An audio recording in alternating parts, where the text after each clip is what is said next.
Bien, muchas gracias, muchas gracias. Les agradezco tomar sus asientos para continuar. Fue un honor, doctor Narro, un placer. Ahora, para tener nuestra primer ponencia magistral, nuevamente tenemos el honor con el doctor Tabaré Vázquez, que nos dará su ponencia con el nombre Nuevo Modelo de Atención a la Salud en Uruguay. Le solicito hacer uso de la palabra, doctor.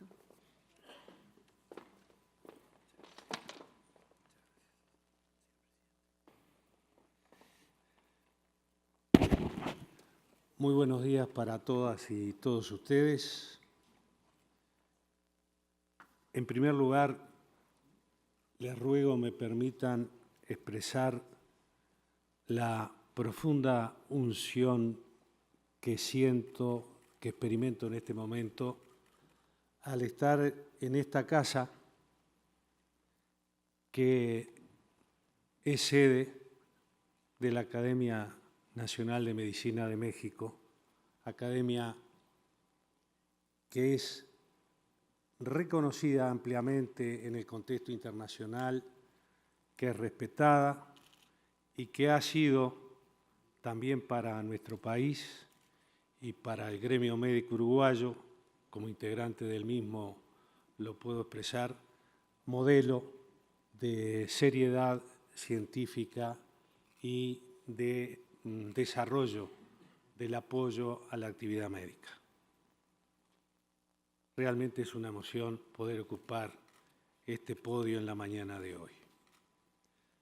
Señor Secretario de Salud de México, doctor José Narro Robles, señora Presidenta del 16º Congreso Internacional Hospital de Futuro, señor Presidente de la Sociedad Mexicana de Arquitectos Especializados en Salud, arquitecto Francisco Javier Ortiz, Islas Allende, autoridades nacionales e internacionales, señoras y señores, verdaderamente es un honor para mí estar hoy en la Ciudad de México y en la ceremonia de inauguración del 16º Congreso Internacional Hospital del Futuro. Déjenme decirles que cada vez que estamos en este país y en esta hermosísima ciudad, nos sentimos como en nuestra propia casa. No es la primera vez que estamos aquí, ya son varias las veces que estamos, y en cada una de ellas hemos recibido el respeto y el afecto del pueblo mexicano, nuestro hermano pueblo mexicano. Profundas relaciones de amistad nos unen con México y por esa razón es que estamos visitando nuevamente a este pueblo hermano. Y, como decimos siempre, primero es lo primero y lo primero es agradecer. Agradecer a todos los mexicanos y mexicanas por la forma tan amable como nos han recibido. También agradecer a la organización de este Congreso Internacional por haberme invitado a participar en la inauguración del mismo, así como agradecer a las autoridades del gobierno mexicano que tuvieron la amable iniciativa de invitarme a visitar nada más ni nada menos que la sede de la Academia Nacional de Medicina, testimonio histórico del desarrollo de la salud en este gran país. Realmente me siento muy honrado de estar aquí y de intentar contribuir muy modestamente, en dar nuestra, reitero, modesta idea de cómo se tendría que encarar los nuevos modelos de asistencia de salud y entre ellos los edificios destinados a atender a la misma. Lo voy a hacer basado en una experiencia de casi 50 años de ejercicio de la profesión médica. Dentro de 2 años estaré cumpliendo mis bodas de oro con la medicina. Y además he preparado esta intervención basado en varias presentaciones que se realizaron, que se brindaron en el diálogo regional de política red de protección social y salud, que se denominó Transformando Hospitales, un nuevo rol en la red integrada de servicios de salud. Este encuentro, al que acabo de hacer mención, fue organizado por el Banco Interamericano de Desarrollo, el BID, entre el 24 y el 26 de octubre de 2017, muy recientemente, en la ciudad de Washington, D.C., y contó con la participación de varios representantes de gobiernos, de la academia y sociedad civil, entre ellos el Ministerio de Salud Pública del Uruguay, la Universidad de Navarra y Antares Consulting. Uruguay fue invitado especialmente a participar en función del modelo asistencial de salud, esa reforma que llevamos adelante a partir del año 2006. Y además, teniendo en consideración esa experiencia, incluyendo lo de la reforma de la salud, que luego de una década nos plantea nuevos desafíos, nuevos ajustes, nuevas visiones en función de la experiencia basada, Uruguay logró con esa reforma de salud universalizar la asistencia en salud a toda su población, democratizar la misma, igualar las oportunidades de asistencia y basarla fundamentalmente esa reforma haciendo hincapié especial en la importancia que tiene el primer nivel de asistencia, es decir, la promoción de salud, la información, la educación a la población, la participación activa de todos los integrantes de la sociedad, sin duda del gobierno, de los trabajadores médicos y no médicos de la salud, de los usuarios de la misma, que todos tienen sus representantes en el Consejo que maneja este Sistema Nacional Integrado de Salud, que une al sector público y al sector privado de asistencia en el Uruguay.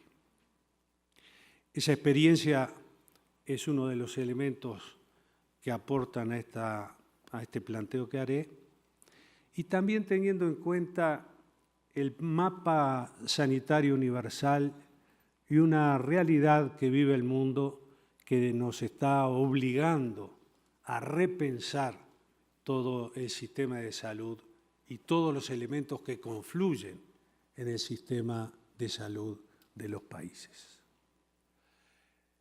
El aumento de la expectativa de vida de la población mundial, el logro fundamental en el terreno médico de ir venciendo las enfermedades infecciosas agudas con avances tecnológicos, farmacéuticos que han permitido ir derrotando y haciendo desaparecer patologías agudas que diezmaban a la población mundial. Hacen estos hechos, los avances médicos, los avances en los sistemas de vida, de corrección, en la alimentación, en el desarrollo de actividad física, que la expectativa de vida aumente. Y con ella aumenta una nueva dimensión de la patología de las enfermedades crónicas no transmisibles, que hoy son las responsables de casi las 3/4 partes de la morbimortalidad en el mundo, cobrando millones de vidas de manera anual en todo el mundo, muchas de ellas de personas jóvenes y muchas de ellas de esas muertes que podrían haber sido evitadas. Esto es realmente dramático. 1/3 de las muertes ocasionadas por las enfermedades no transmisibles, sobre todo en personas jóvenes, podrían haber sido y pueden ser evitadas. Me estoy refiriendo a las enfermedades cardiovasculares, cerebrovasculares, enfermedades respiratorias crónicas como la EPOC, la enfermedad pulmonar obstructiva crónica, el cáncer, segunda causa de mortalidad en el mundo, Por año el cáncer cobra más de 7 a 8 millones de vidas en todo el mundo. Y algunas de esas formas de cáncer pueden ser evitadas. Y otras pueden ser curadas si se diagnostican y se tratan a tiempo. De las enfermedades crónicas, la que más se puede curar es el cáncer. Sin embargo, en el subconsciente colectivo, el cáncer sigue siendo el Mefistófeles de los tiempos modernos. Y en esas enfermedades también está la diabetes, las enfermedades o la patología de enfermedades mentales vinculadas al envejecimiento, como la enfermedad de Alzheimer, y todo este mapa sanitario hace que repensemos nuevamente cómo tienen que manejarse los sistemas de salud. Por una razón muy sencilla, y lo desarrollaremos. Estas enfermedades merecen atención, todos los ciudadanos, es un derecho fundamental, el derecho a la salud y a la vida, y cada vez la atención de estas enfermedades, muchas de las cuales pueden ser evitadas, muchas, con procedimientos muy sencillos, la educación es fundamental, la educación de nuestra gente, los costos de tratamiento, lo primero es lamentar las muertes o las incapacidades vinculadas a estas enfermedades, pero también ver el costo económico que tienen estas enfermedades sobre los países, sobre las naciones, que cada vez son más importantes, que cada vez son mayores y que están poniendo en jaque a todos los sistemas de salud en el mundo. Se está volviendo prácticamente inabordable atender económicamente los requerimientos de la salud. Y entre esos requerimientos, los edificios hospitalarios, cómo deben ser concebidos para poder atender esta realidad que realmente es dramática. Y que si no tomamos conciencia de ella, y me estoy refiriendo en particular a los gobiernos de los países, si no se toma conciencia de esta realidad, seguramente en un corto tiempo, muchos sistemas de salud estarán dando quiebra y no podrán atender prácticamente a la mayoría de su población. Y hoy hablaré, reitero, en una visión y un aporte muy modesto, de nuestra visión acerca de qué es un hospital del futuro y cómo entendemos nosotros que se puede alcanzar tan innovadora y beneficiosa propuesta para nuestra gente. Primer diapositivo, por favor. En esta transparencia, en esta diapositiva, en este slide, podemos observar un esquema que demuestra la transformación de las estructuras asistenciales tradicionales a las que propone un hospital del futuro. Sobre la izquierda ustedes pueden ver el desarrollo del hospital tradicional que tenía a la cama como recurso clave. Incluso en el terreno médico, cuando hablamos de clínica, el origen de la palabra clínica viene de cama.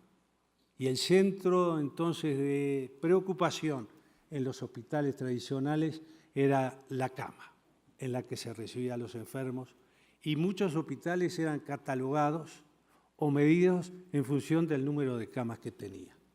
Esto ha ido sufriendo a lo largo del tiempo, ustedes lo pueden leer, no lo voy a hacer porque alargaría mucho mi exposición. Cómo se desarrolla el hospital tradicional y qué es lo que se puede esperar para el hospital del futuro moderno. Atiende varios perfiles de pacientes con necesidades distintas, lo acabamos de decir, las enfermedades no tradicionales, una organización necesariamente integrada en una red de cuidados. No pueden existir más hospitales aislados, hospitales que en una misma región geográfica no se comuniquen unos con otros, donde haya superposición de servicios, donde haya una dilapidación de recursos humanos y de recursos económicos, donde por otra parte en una área geográfica no muy grande, pueden haber concentraciones de especialistas en manera muy importante en un centro hospitalario y a pocos kilómetros de ahí, en otro centro hospitalario, no exista un solo especialista que atienda a la población. Hoy no podemos concebir un hospital que no tenga una amplia conexión en red, no solo regional, nacional, sino internacional. Hoy la consulta de un hospital ubicado en cualquier parte de cualquier territorio nacional tiene que tener posibilidades de acceso a través de Internet, de consultas con centros especializados de primer nivel en el mundo. Y esta es una concepción que tenemos que tomar conciencia de la dimensión que tiene y que si no la atendemos adecuadamente, reitero, desde mi modesto punto de vista, va a haber un problema muy grande en todos los países en el tema de salud. En ese sentido, entonces, amigas y amigos, es imperativo que los gobiernos se puedan adecuar a los cambios demográficos, a los cambios epidemiológicos, a la creciente tendencia de la demanda asistencial que acompaña al aumento de la esperanza de vida. No puede ser que envejecer sea una condena. Los gobiernos tienen que atender adecuadamente estos cambios demográficos. Y el mayor peso que tienen entonces las enfermedades no transmisibles. De la misma manera, por otra parte, es necesario incorporar a la tecnología en el sentido más amplio del término, en equipos de diagnóstico, en equipos de tratamiento, en medicamentos, que cada vez hay más medicamentos especializados para tratar pequeños porcentajes de determinadas enfermedades y cada vez son más caros. Cada vez son más caros. Todo esto generalmente se da en todos los países en el marco de un contexto de recursos económicos limitados. Es allí donde entra la importancia entonces de la gestión en la salud. Y este es el punto que yo quisiera sea central en mi intervención, la gestión en la salud. Y cuando estoy hablando de salud, lo decía el señor ministro, no estoy hablando de la enfermedad. La enfermedad es un tema de los médicos, sin lugar a dudas. Pero la salud es un tema de todos, de los gobiernos, de las organizaciones no gubernamentales, de la academia, por cierto, de las organizaciones políticas, de los usuarios de la salud, de las distintas profesiones, entre otras, por ejemplo, y muy importante, de la arquitectura y de los arquitectos vinculados al tema de la salud. El siguiente diapositivo, por favor. Ustedes tienen las referencias o las fuentes en el pie de cada diapositivo, de donde hemos extraído las referencias correspondientes.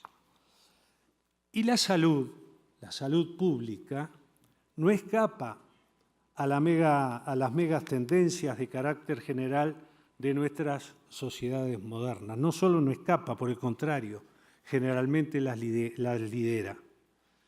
Y podemos observar cómo estas tendencias están conformadas por la globalización, por la tecnología, por la demografía y por la transformación digital a las que hicimos referencia hace algunos minutos. Y sobre todo, a tres de ellas: la globalización, la tecnología y la transformación digital. Es muy corriente hoy en día ver en nuestros consultorios médicos que los enfermos y su familia llegan ya con los conocimientos que buscaron y obtuvieron por Internet. Y muchas veces son los enfermos y los familiares de los enfermos que le están marcando al médico los tratamientos que quieren recibir. Y este es un riesgo muy importante que también debemos tener presente, y en la información y educación a la población debemos insistir en tratar de evitar esta patología informática.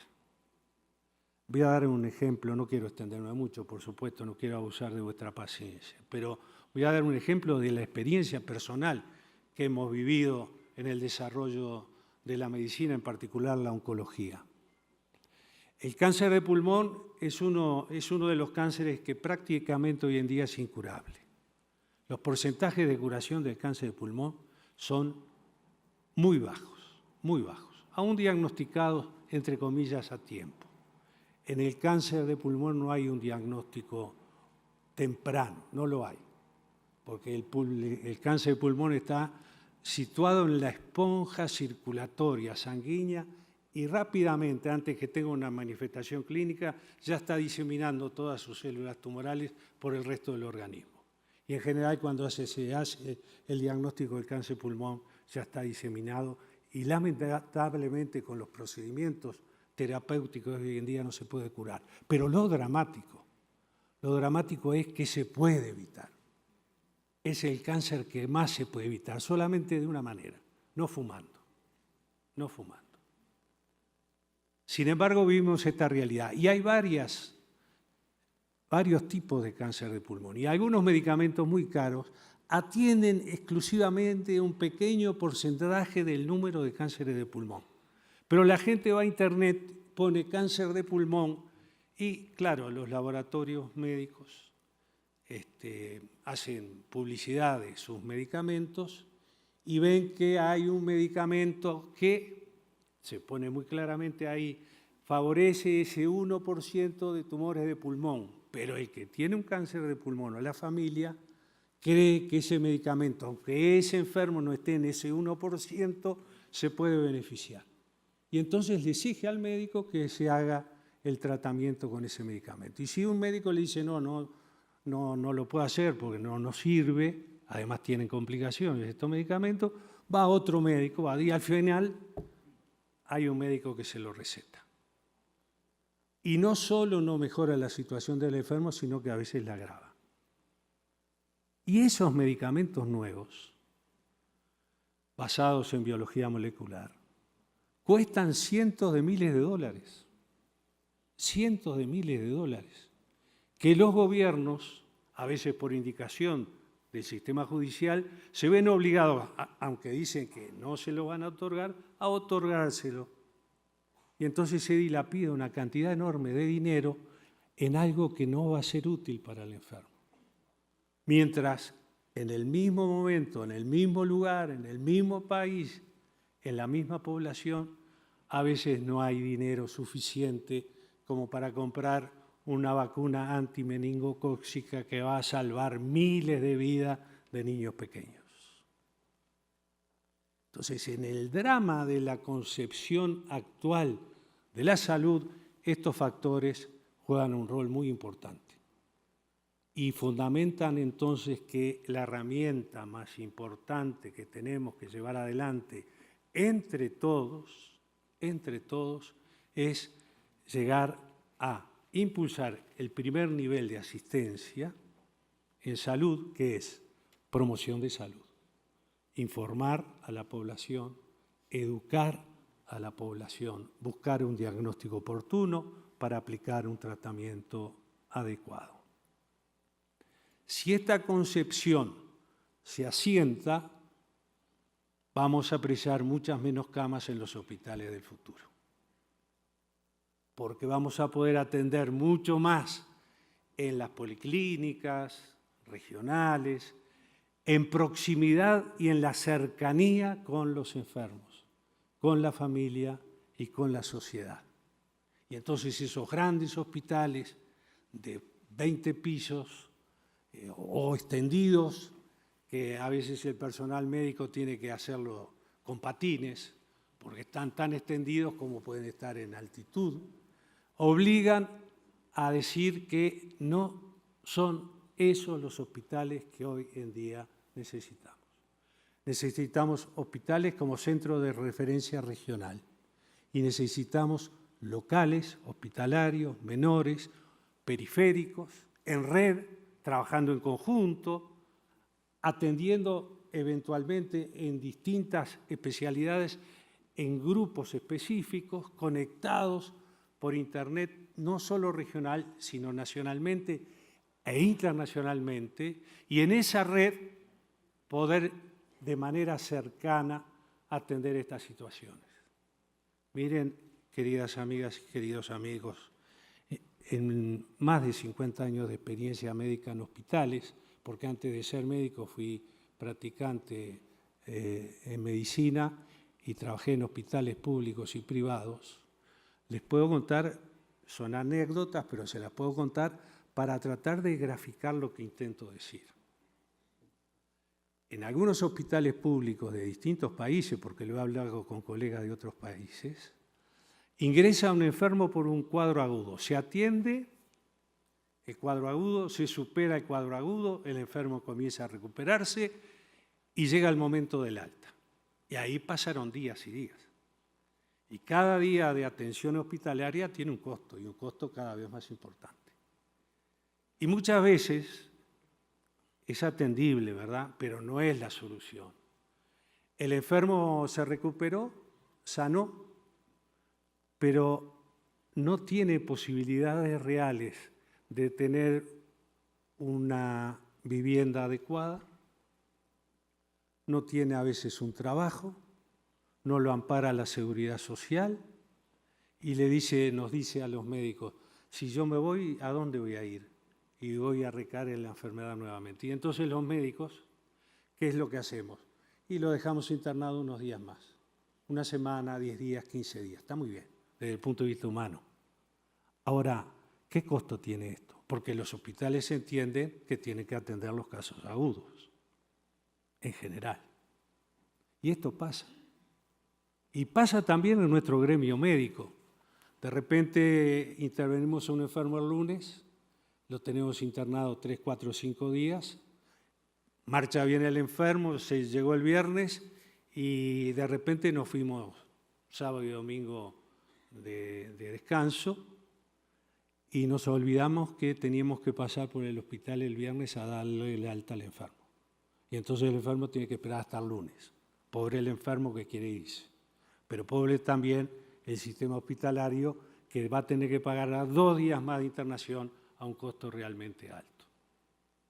Esto implica entonces el concepto de gestión de los servicios médicos y de la necesidad que todos tomemos conciencia del momento crítico a nivel internacional que están sufriendo los sistemas de salud por las causas que acabo de mencionar. El siguiente diapositivo después.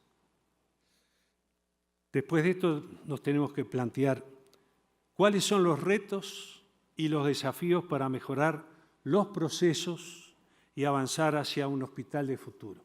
Ahí ustedes tienen una experiencia europea del Reino Unido, pero yo aquí voy a extenderme un poquito para fundamentar lo que quiero decir. En primer lugar, la esperanza de vida, el envejecimiento de la población y los avances propios de la medicina nos plantean un triple desafío insostenible en el tiempo si no lo encaramos. Debemos priorizar los recursos buscando su mayor provecho. Para ello tenemos que implementar estrategias de mejora de los procesos y nuevas formas de acción, no solo en la parte asistencial, sino desde el momento de la concepción de cómo tenemos que, por ejemplo, llevar adelante los hospitales del futuro. Por eso yo felicito realmente a la Sociedad de Arquitectos que trabajan en el tema de salud por poner este tema en el tapete. Por fin se pone este tema en el tapete. Porque cuando hablamos de sistema de salud generalmente hablamos de cómo vamos a atender, cuántos médicos, cuántas enfermeras, qué laboratorio, pero el tema comienza mucho antes. Y uno de los temas fundamentales es sin duda el hospital. Y en este momento está muy bien. Realmente yo los felicito que hayan puesto este tema en el tapete, porque es la base de cómo debemos encarar este tema hacia el futuro. Para ello, entonces, tenemos que implementar estrategias de mejora de los procesos y nuevas formas de acción. No solo gestión de costos, claro que es importante, pero tenemos que necesariamente pensar a largo plazo, gestión, planificación y estrategias. estrategias a futuro, enfocadas, por cierto, en la salud de los enfermos. Segundo, creemos que para implementar el hospital de futuro hay que establecer una visión del sistema que priorice la eficiencia y las capacidades de los actores. Por ejemplo, podemos incrementar la eficiencia sin contar con grandes estructuras hospitalarias. Y, por ejemplo, nuestras facultades de medicina a nuestros jóvenes estudiantes les tendrán que dar, además de las nociones médicas, noción de la importancia que tiene la gestión hospitalaria. Los médicos también tenemos que comprender este nuevo paradigma que debemos llevar adelante. Voy a dar 2 ejemplos. Les pido disculpas si me extiendo porque me apasionan estos temas. 2 ejemplos. Supongamos una enferma atendida por un cáncer de mama, tratada, curada, lleva 4 o 5 años de evolución, bien, asintomática, está perfectamente bien. Y periódicamente debe concurrir a la consulta médica. ¿Y qué hemos visto? Una de las preocupaciones que se tiene en oncología es que en el desarrollo de esa etapa post-tratamiento, cuando la enferma está en aparente curada clínica, pueden aparecer metástasis, por ejemplo, localizaciones tumorales secundarias, sobre todo en el sistema esquelético u óseo. Pero la enferma llega bien y muchas veces los oncólogos, porque a veces no tenemos tiempo, porque tenemos que atender muchos enfermos, estar con el poliempleo, etcétera, lo primero que hacemos para asegurarnos, también por temor a las demandas judiciales, se le pide un centellograma óseo para ver si tiene metástasis óseas. Un centellograma óseo está entre 300 o 400 dólares. Sin embargo, si la enferma está asintomática, si se le piden marcadores tumorales, que es un análisis de sangre, y el nivel de fosfatasa alcalina en el funcional hepático, que es otro análisis de sangre, podemos determinar con la misma exactitud si la enferma tiene o no metástasis ósea. Y esos análisis valen 10 o 15 veces menos que un centellograma óseo. O, hablando en el terreno de medicina general, en algunos casos, no siempre, pero pasa, un enfermo consulta por un dolor de cabeza. Y hay tentación, sobre todo en las nuevas generaciones médicas, quizás por incapacidad de quienes tenemos que enseñar a los jóvenes médicos, lo primero que se le ocurre al joven médico pide una tomografía computada de cráneo, que sale 500 dólares. Y de repente, si le toca el cuello, él encuentra una contractura del esternocleidomastoideo que explica el dolor de cabeza y no gasta un peso. Pero esto, créanme que es la realidad, no es una crítica a nadie. Simplemente intentar hacer una lectura de la realidad y ver cómo muchas veces dilapidamos recursos económicos tan importantes y siempre tan escasos. Es posible pasar entonces de la cantidad a la calidad. Asimismo, tenemos que priorizar los resultados obtenidos por los equipos y no solamente las capacidades teóricas, hay que ver qué pasa en la práctica. Tenemos que identificar a los actores que trabajan bien y aprender de ellos. También podemos derivar servicios en pro de la eficiencia del sistema. Por ejemplo, las intervenciones rutinarias en el primer nivel de atención. A veces un enfermo consulta porque tiene un quiste sebáceo en el cuero cabelludo. Y hoy en día se coordinan, por lo menos en mi país se coordinaban hasta no hace mucho tiempo atrás, como una intervención que se debe realizar en un quirófano, con toda la infraestructura y todo el costo que tiene un quirófano, cuando sacar un quiste sebáceo de cuero cabelludo se puede hacer en una policlínica, con una anestesia local, un bisturí afilado, una práctica previa, una capacitación, y cuesta infinitamente menos que lo otro. Estas realidades prácticas son las que tenemos que tener presentes, como también hay que tener presente las realidades, la práctica de lo que nos han dado, por supuesto en un tiempo muy bien, los hospitales clásicos y cómo tenemos que ir hacia el hospital de futuro, que es un elemento más en los sistemas integrados de salud, a modo de evitar consultas e intervenciones que podrían evitarse y resolver mucho mejor de repente en otras dependencias. Porque hay que pensar también en el enfermo. A un enfermo para sacarle un quiste sebáceo, internarlo 2 días en un sanatorio es todo un trastorno. En la policlínica se hace en 1 hora o menos. Tercero, es fundamental ser innovadores e implementar una nueva gama de servicios. Por ejemplo, la medicina personalizada. Volver al viejo médico de cabecera, al médico rural, al médico de comunidad, que soluciona tantos y tantos problemas en aras de una mayor eficiencia en la gestión. Y otros sistemas que me estoy extendiendo demasiado y no mencionaré. Cuarto, también tenemos que tener una orientación dual o matricial, con un eje en la especialización y otro en la coordinación. Resulta necesario conciliar la tendencia del hospital terciario, donde llegan pacientes derivados de otros centros, con la cobertura de las necesidades hospitalarias en su zona de influencia. Las redes de atención. Quinto, comprender que el número de camas es un elemento importante de esta nueva visión, pero que el hospital de futuro, desde nuestro punto de vista muy modesto, no se define por su estructura física, porque deberá proporcionar el hospital de futuro servicios en diversas ubicaciones, con equipos multidisciplinarios y orientados a procesos complejos. Ejemplo de estos son, por ejemplo, desarrollar en estos hospitales la telemedicina y la digitalización o la existencia de historias clínicas electrónicas. Sexto, y debemos preguntarnos también, ¿dónde aprendemos los médicos entonces?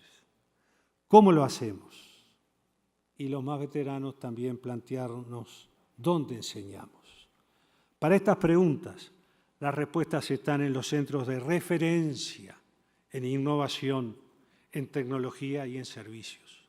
No solo aprender en el hospital central, sino también hacer enseñanza comunitaria, ir a los barrios, atender a los enfermos en sus domicilios, ver las realidades sociales que viven, el nivel educativo, la capacidad de comprensión.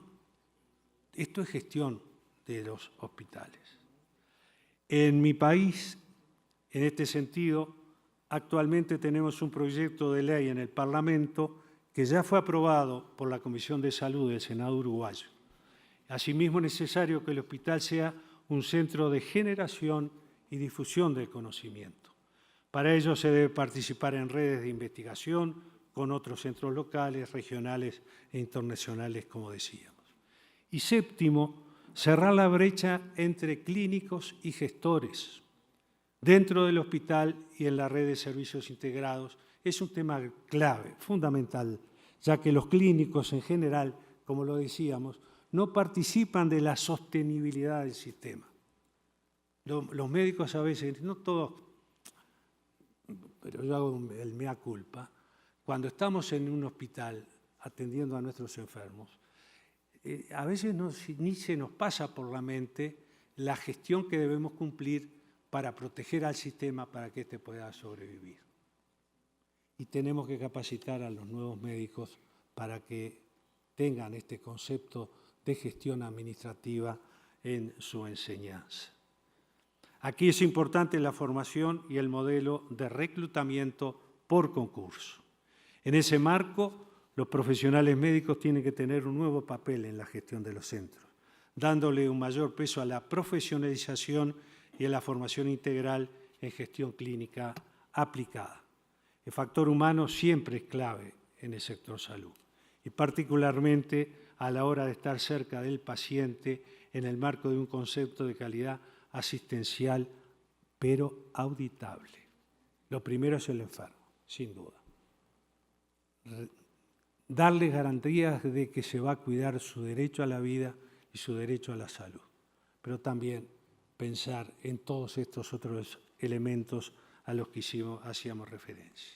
Octavo, como veníamos diciendo, en esta visión moderna no podemos perder el objetivo final de nuestra profesión, que es el cuidado y la cura del paciente. Y noveno, finalmente, estos puntos se reducen en apuntar a la mayor eficiencia y eficacia de la gestión de salud.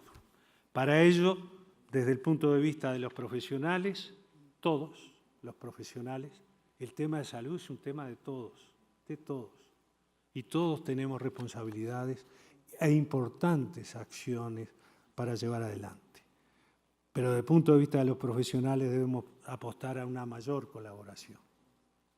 Los arquitectos que trabajan en el tema de salud, sin duda que tienen profundos conocimientos, necesitan, creo yo, trabajar con los profesionales médicos u otros profesionales para que ese equipo multidisciplinario dé el mejor fruto de sus conocimientos en virtud del objetivo central de dar la mejor calidad asistencial, pero con eficacia, con eficiencia y con una gestión seria y responsable.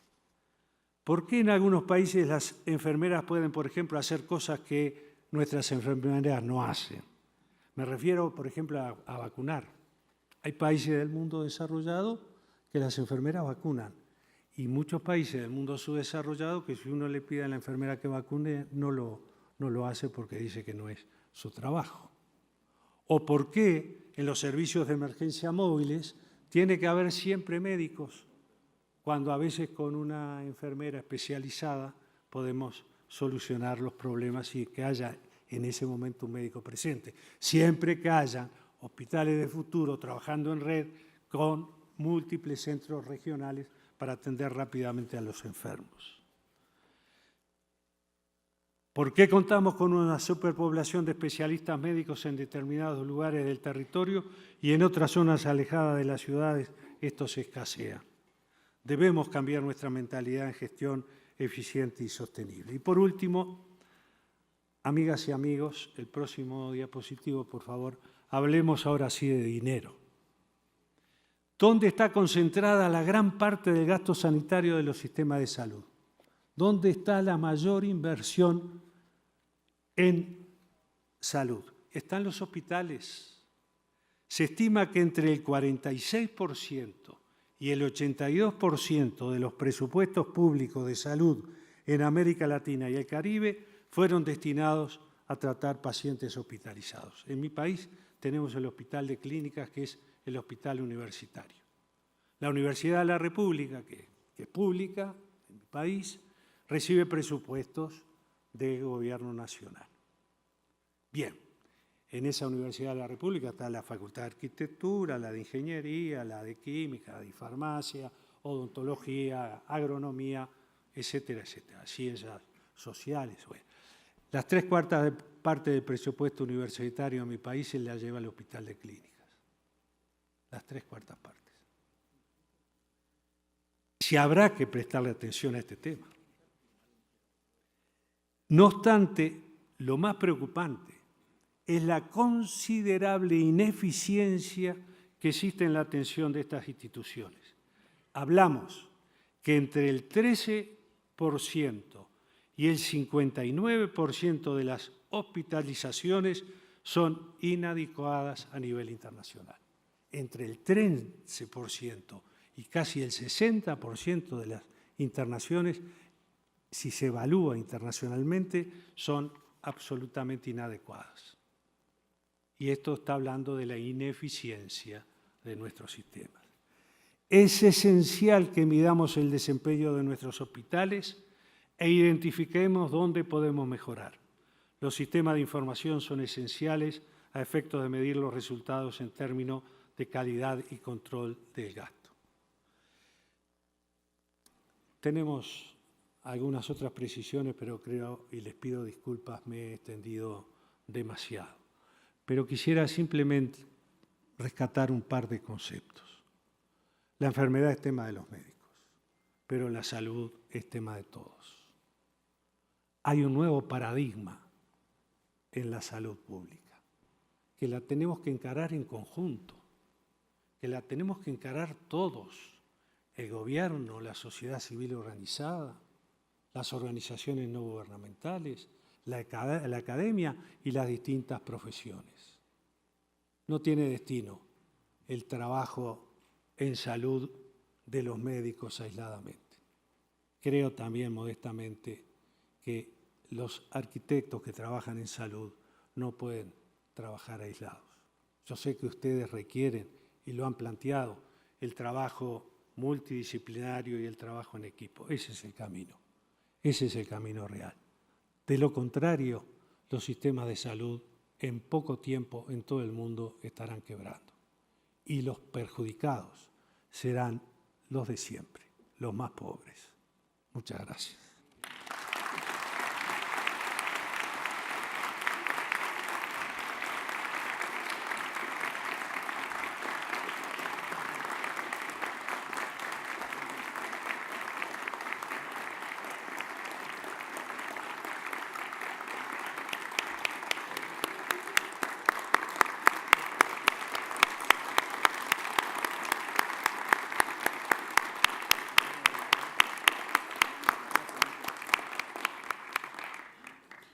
Muchas gracias.